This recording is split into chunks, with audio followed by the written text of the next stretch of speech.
welcome to part 2 of my chat with Katie from Spillers. It has taken a long time to get part 2 up, as you know from part 1. If you haven't seen it, I will link it for you.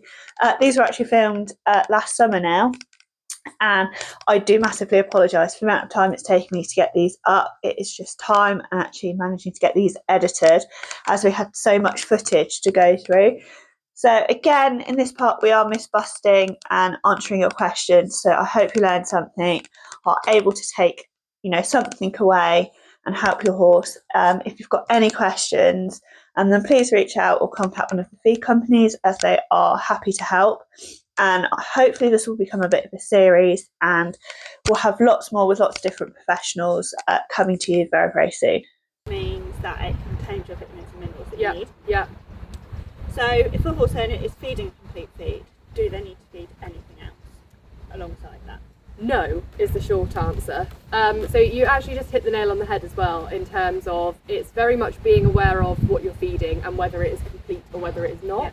On the market, some brands are manufacturing feeds that are always complete, some are not, some are doing a little bit of both, and so it's just making sure that you know what you're feeding. For us, with Spillers, 99% of our feeds are complete, so they have got a full spec of vitamins and minerals in, and therefore if you're feeding at the full rate, you don't need to feed anything else alongside in terms of balancers.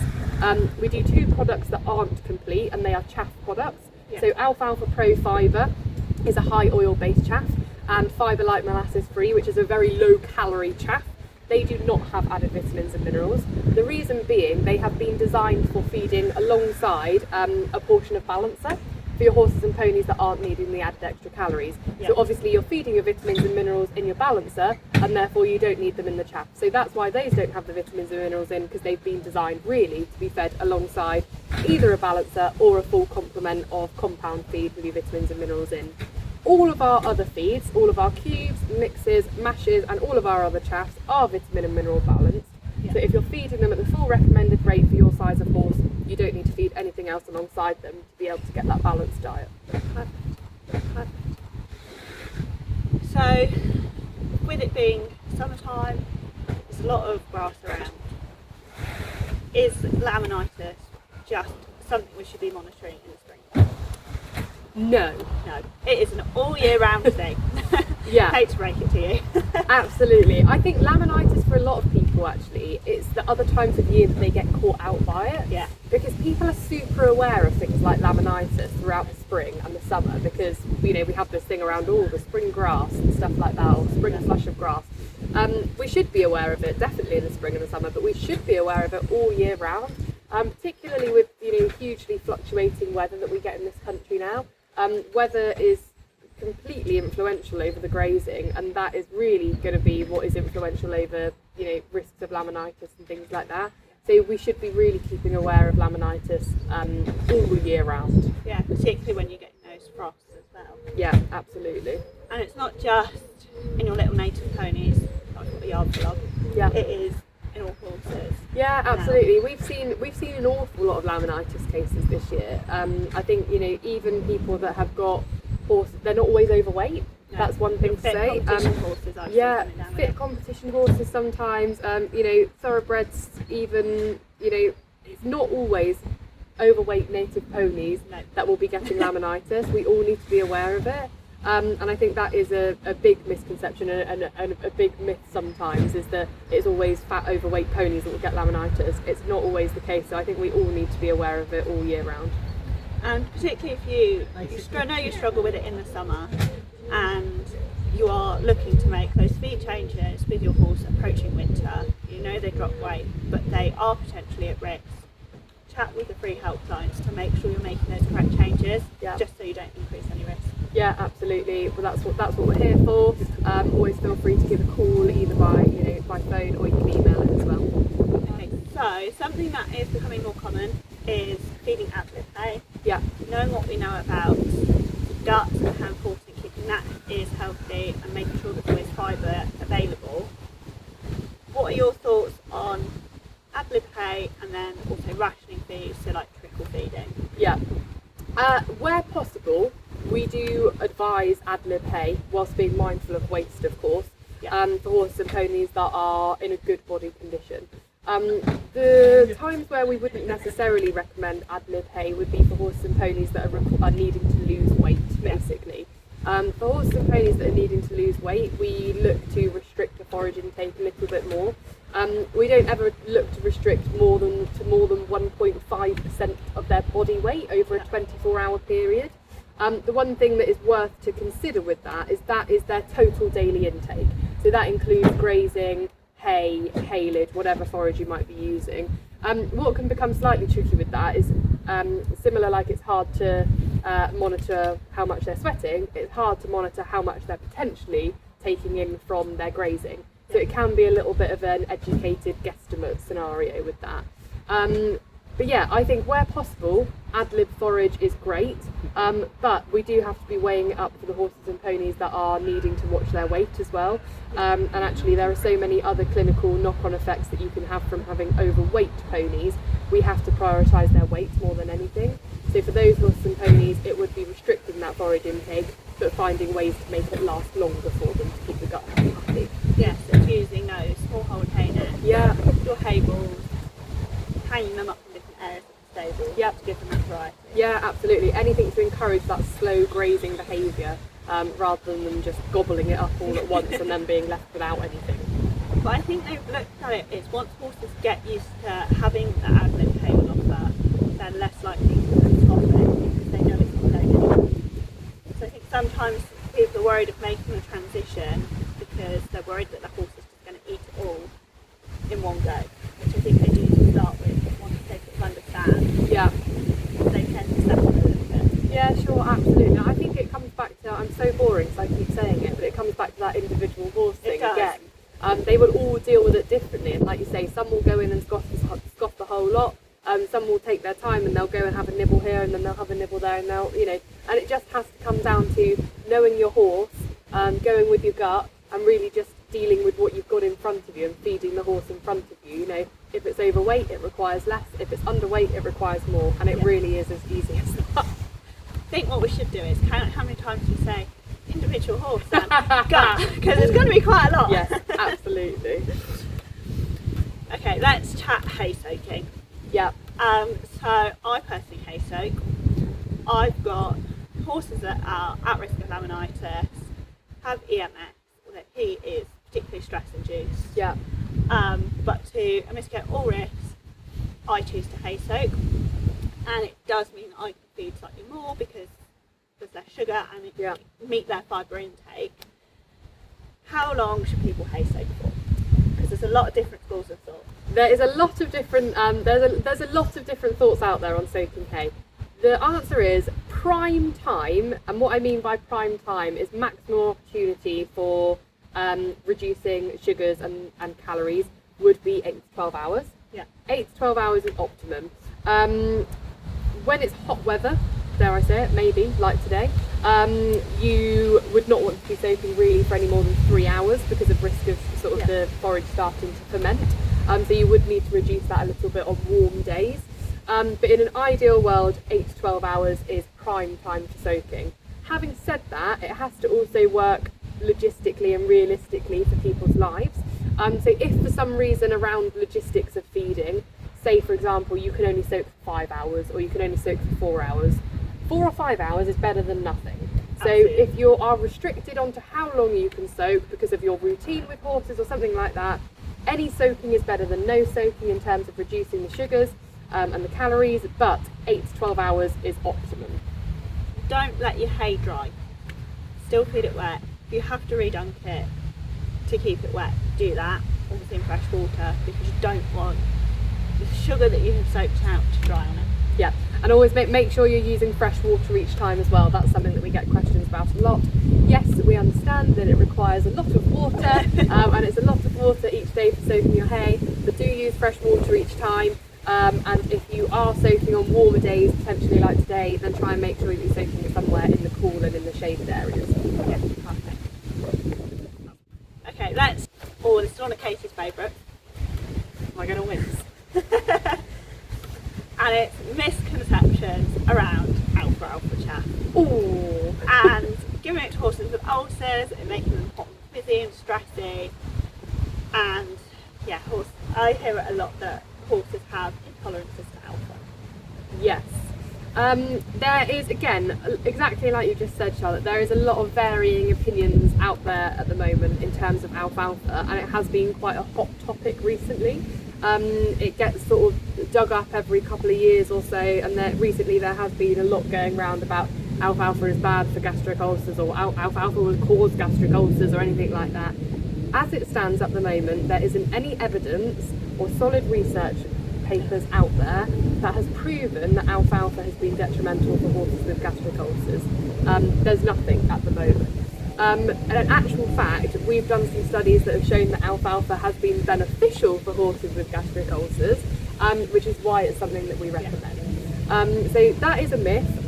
There's lots of varying opinions. It's a bit like, with everything. Everyone will have an opinion on something. Everyone will have spoken to someone that's got a particular experience of something. And it's similar, again, they're all individuals, so they'll all react to different things in different ways.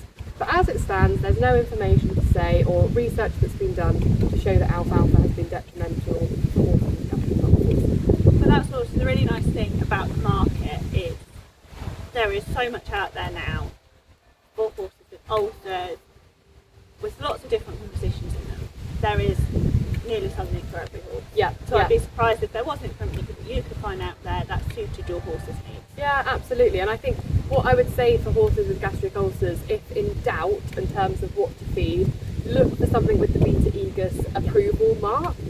For anyone that doesn't know, for feeds that are Beta Aegus, they have to match a particular criteria that is, has been decided is basically appropriate for horses with gastric ulcers.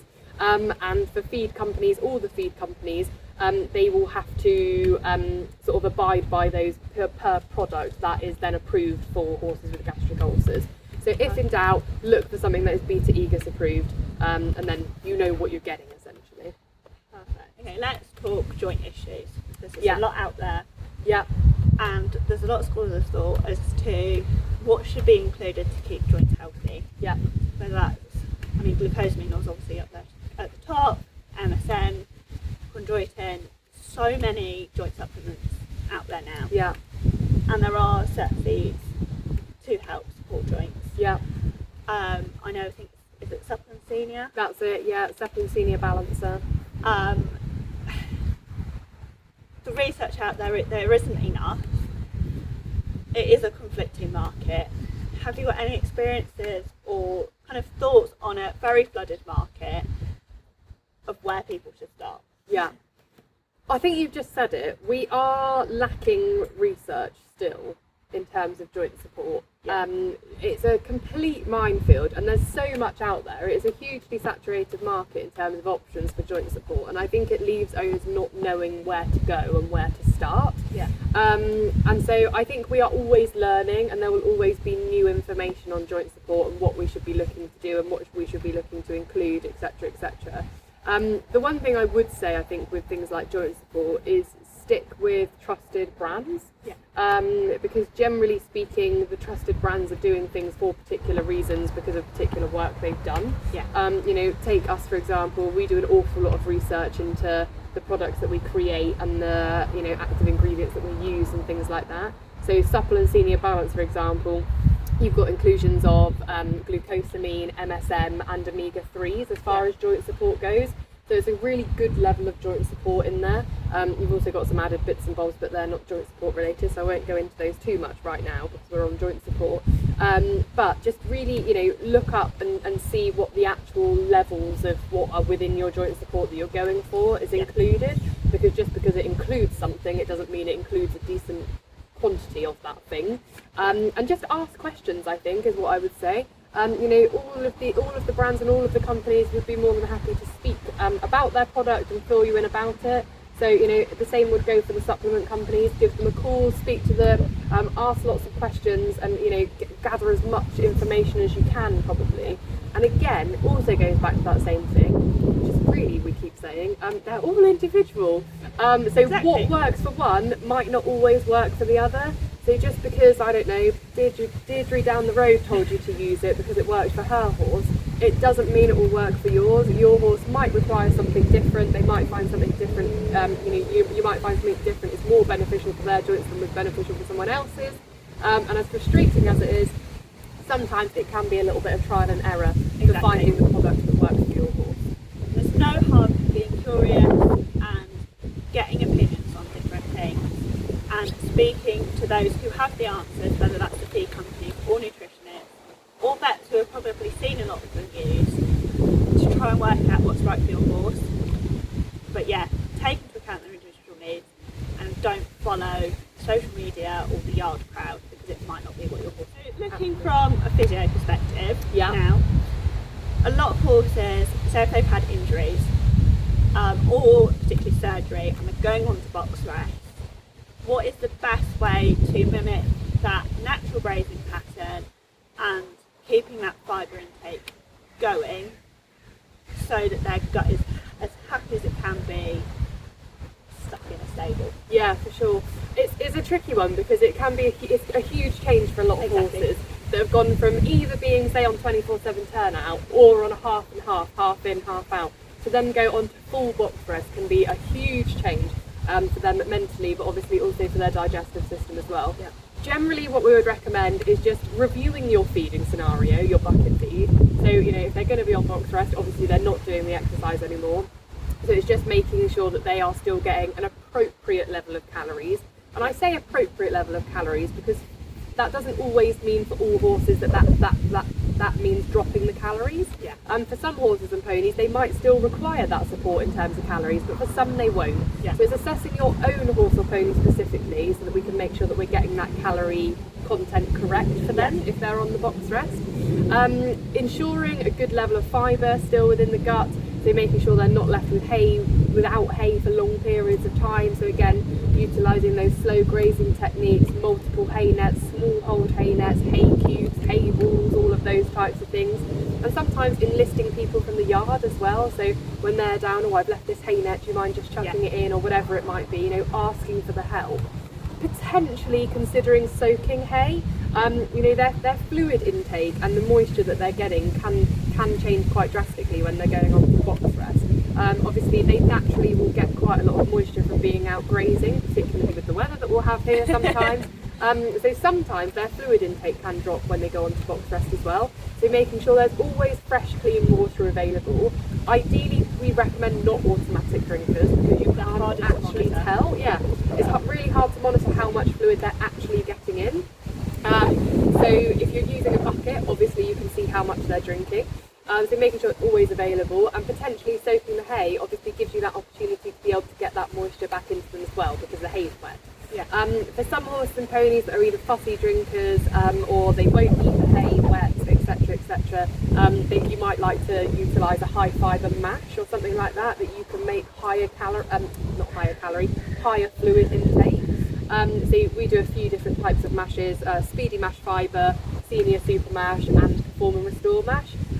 Always give a call and ask if you want to know which one might be most suitable for your horse. But they would all do a similar job in the fact of helping to increase that fluid intake. They obviously have different things that they will do amongst that, but they will all help to increase that fluid intake and help to increase the fibre intake as well. So it might be for some horses and ponies that utilising a mash on box rest will help just with making sure they're staying nice and hydrated as well. And it's also, I know you've spoken a lot about protein, but protein is a massive building block of the body. Particularly if it's a muscular injury, tendon ligament injury, you need them to help heal. Yeah. And if you're having any physio work done by any other practitioner, and there are exercises you can do on box rest, your vet has prescribed in-hand walking, that in some aspect is a form of exercise. Yeah, yes, absolutely. It's not like making them work till they sweat, or it's not cardiovascular, so it's not neglecting that either. Yeah. So again, I think it's just working with the team that you've got around you, vets, physios, and speaking to your guys on the nutrition helpline, just to make sure all needs are met. Don't feel like you're completely lost because your horse has ended up on box rest. Agreed. There's a lot that we can do. And that the protein is so important for those guys as well. It's important for all of them, and I talk about protein so much, it's so boring because I talk about it all the time, but the protein is so important, you know, alongside the correct work, like you said, is really important. The protein and the correct amount of work is sort of what builds you that muscle, basically, and the protein plays a massive part in that. For horses and ponies that are then going on to box rest and they're so restricted in terms of what they're able to do, even walking around the field, which can be really useful in terms of retired horses for holding onto that muscle, when they're then not doing anything, you know, just making sure that we're providing the best level of protein that we can in terms of quality protein for their requirements to help them hold on to that muscle for as long as possible while they're on box rest is really important. So even if they're not requiring the calories from a compound feed, getting them on a good quality balancer where they're still going to be getting that protein but with the less calorie sort of intake will be really important for them as well. So, you know, don't feel like just because they go on box rest you need to take everything away, because that actually could be detrimental for them. Yeah, and it's introducing, you know, like that browsing instinct as well, so whether that's putting hay in different places. Yeah. Obviously, depending on the reason they're on box rest, depends on whether they can put their head down or up. So always follow veterinary advice for that. But also, you know, stable toys as well. Mm-hmm.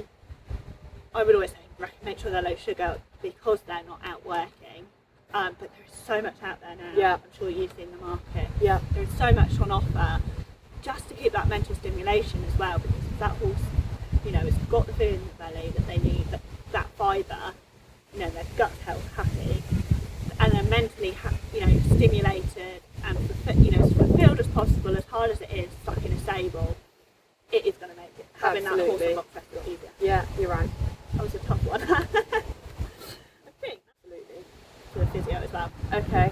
So, one of the questions we had in was, do we see a difference between what the horse is fed and sort of how the muscles present, or say how they feel to me from a physio aspect? Okay, that's interesting. And I think we have talked a hell of a lot about protein today. Yeah. And I think, yes, that comes into it in some aspect.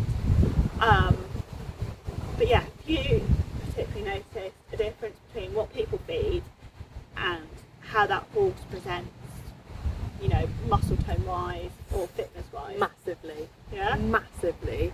I think, generally speaking, people will often say, you'll go to a weight clinic and they might say, oh, my horse is doing well for weight, you know, it looks really good in terms of body condition, but it's massively lacking in terms of top line or muscle.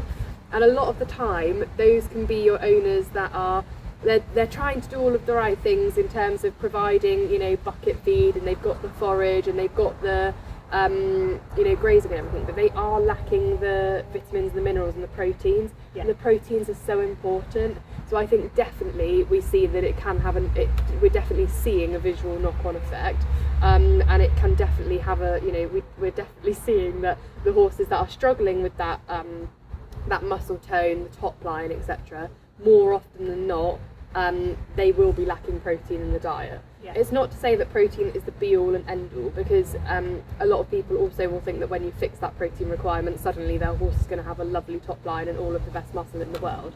As you'll know, it's the work as well. The protein is the building blocks, like you've already said, but it is the building blocks of them also doing the right work and schooling them and working them in the right way. But those two things together, the correct work and the protein, that is what will help get you on your way to a nice healthy top line and good muscle tone. I think we forget is a lot of these horses that are in work, you know, whether it's at a low level, but they are working, they're competing, they are athletes, and you know, we can't expect anybody from grassroots level to, you know, just have the Olympics to be able to perform without having the diet to match the work that they're doing. Yeah.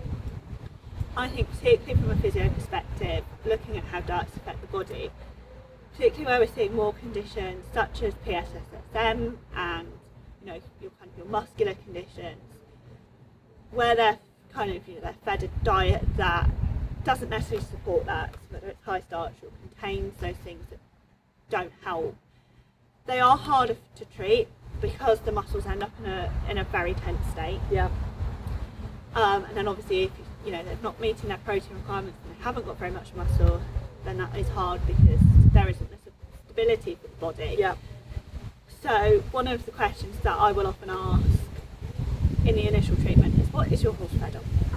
Because then you can monitor if that changes, or think, okay, well, this horse potentially isn't this optimum. Is that something we can look into just changing to provide the support?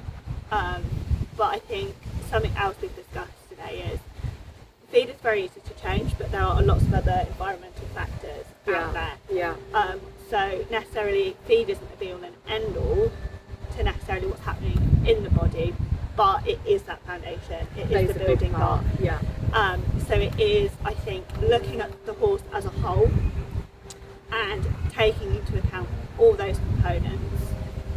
So that horse might be getting the diet it needs, but that is not meeting the work requirements. Yeah. Or it's getting too much too much calories and protein for the workload it's doing, and then you see kind of that fat build up, so it's harder to feel the muscles underneath. Yeah. So that's kind of a long way of saying it swings and roundabouts, because there's just so much at play, and I think you can micromanage everything till the cows come home, and you still might not achieve it. We can only control the controllables. Exactly. Yeah. Massive thank you to Katie for coming out today and answering all the questions and myth busting, because hopefully that's given everybody a bit of a starting point.